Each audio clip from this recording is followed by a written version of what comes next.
ஆண்டவராக இயேசு கிறிஸ்துவின் நாமத்தில் உங்கள் அனைவருக்கும் இன்றைய நாள் ஆசீர்வாதமான நாளாக அமைய வாழ்த்துகிறேன். இன்றைய நாளை ஆண்டவராக இயேசு கிறிஸ்துவின் வார்த்தைகளோடு ஆரம்பிப்போம்.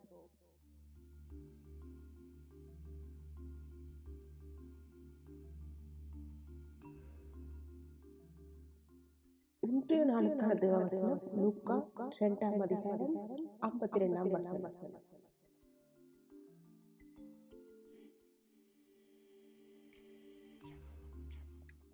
இயேசுவானவர் ஞானத்திலும் வளர்த்தியிலும் தேவ கிருபையிலும் மனுஷ தயவிலும் அதிகமாய் விருத்தி அடைந்தார்.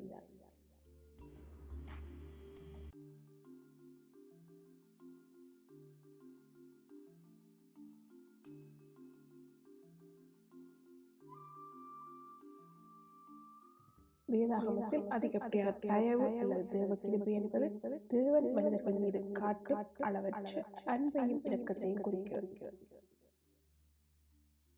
இது தகுதி இல்லாதவர்களுக்கு கிடைக்கும் இலவச கொடையாக.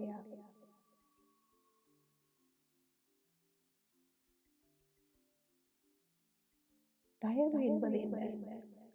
நன்மை செய்ய மனுஷன் கொண்டிருக்கும் ஆசையை தய என பார்க்கிறோம்.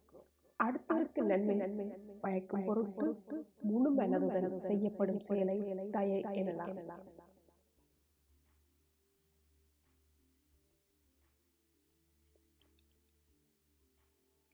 தயவு என்பது நம்மிலும் வெளிப்பட தேவன் நம்மை எதிர்பார்க்கிறார். முதலில் நாம் ரட்சிக்கப்பட்டதே முற்றிலும் தேவனுடைய தயவினால் தான்.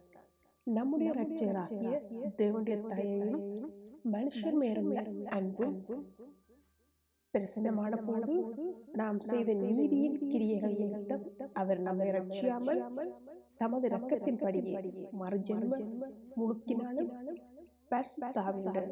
புதிதாக்கினாலும் நம்மை ரட்சித்தார். நாம் இதற்கு எவ்வளவு தகுதியானவர்கள் அல்ல.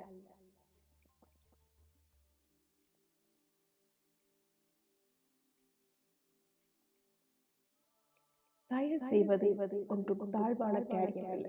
பொன்வெள்ளியை பார்க்கிலும் தயையே நலம். நீதியையும் தயையையும் பின்பற்றுகிறவன் ஜீவனையும் நீதியையும் மகிமையையும் கண்டடைவான். தேவனுடைய தயவுள்ள கரம் நம் மீது இருக்கும் போது மனிதர்கள் கண்ணில் தயவு கிடைத்தது. நமது காரியங்கள் வெற்றியாய் முடிகிறது.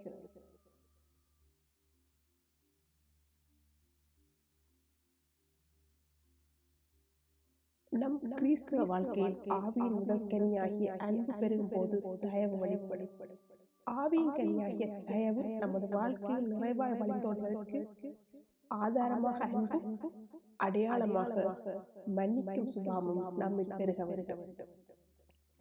ஆகியால் நீங்கள் தேவனால் தெரிந்து கொள்ளப்பட்ட பரிசுத்தரும் பிரியருமாய் உருக்கமான இரக்கத்தையும் தயவையும் மனத்தாழ்மையையும் சாந்தத்தையும் நீடிய பொறுமையையும் தரித்துக் கொண்டு ஒருவரை ஒருவர் தாங்கி ஒருவர் பேரில் ஒருவருக்கு குறைபாடு உண்டானால் கிறிஸ்து உங்களுக்கு மன்னித்தது போல ஒருவருக்கொருவர் மன்னியுங்கள். ஒருவருக்கொருவர் தயவாயும் மன உருக்கமாயும் இருந்து கிறிஸ்துவுக்குள் தேவன் உங்களுக்கு மன்னித்தது போல நீங்களும் ஒருவருக்கொருவர் மன்னியுங்கள்.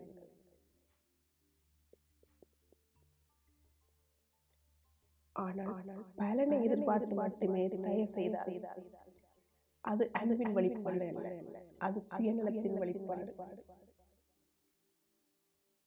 தயை செய்வதில் பாராபட்சமும் இல்லாமல் இருக்க வேண்டும். உங்களை சிநேகிக்கிறவர்களை நீங்கள் சிநேகித்தால், உங்களுக்கு நன்மை செய்வதற்கு நீங்கள் நன்மை செய்தால் அதனால் என்ன பிரயோஜனம்?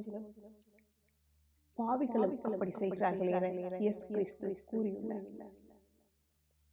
உங்கள் சத்துருக்களை சிநேகியுங்கள், நன்மை செய்யுங்கள், கைமாறு கருதாமல் கடன் கொடுங்கள், அப்பொழுது உங்கள் பலன் மிகுதியாக இருக்கும். உன்னதமானவருக்கு நீங்கள் பிள்ளைகளாயிருப்பீர்கள். அவர் நன்றி அறியாதவர்களுக்கும் துரோகிகளுக்கும் நன்மை செய்கிறார். தயவு என்னும் இந்த ஆவிக்குரிய கனி நம்மில் பெருகி மற்றவர்களை அவரை நடத்திட நம்மை அர்ப்பணிப்போமாக.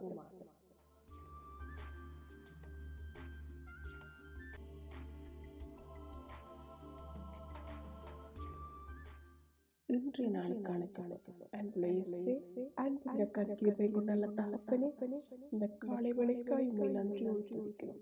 பரம தகப்பனே, இன்றைக்கு நீர் எனக்கு தந்திருக்கும் வாக்குத்தத்தத்தில் உம்முடைய பிரசன்னத்தில் நான் மகிழ்ச்சியாக இருக்கிறேன். என் வாழ்வில் நீர் அருளியிருக்கிற தயவுகளுக்காக நன்றி. எங்கள் அனைவரையும் உம்முடைய கரங்கள் ஒப்புக் கொடுத்து எங்களுக்காக மரித்து உயிர்த்து இன்றும் வல்லமை ஜீவித்துக் கொண்டு கூட இயேசுவின் நாமத்தில் ஜெபிக்கிறேன் நல்ல தகப்பனே. ஆமென்.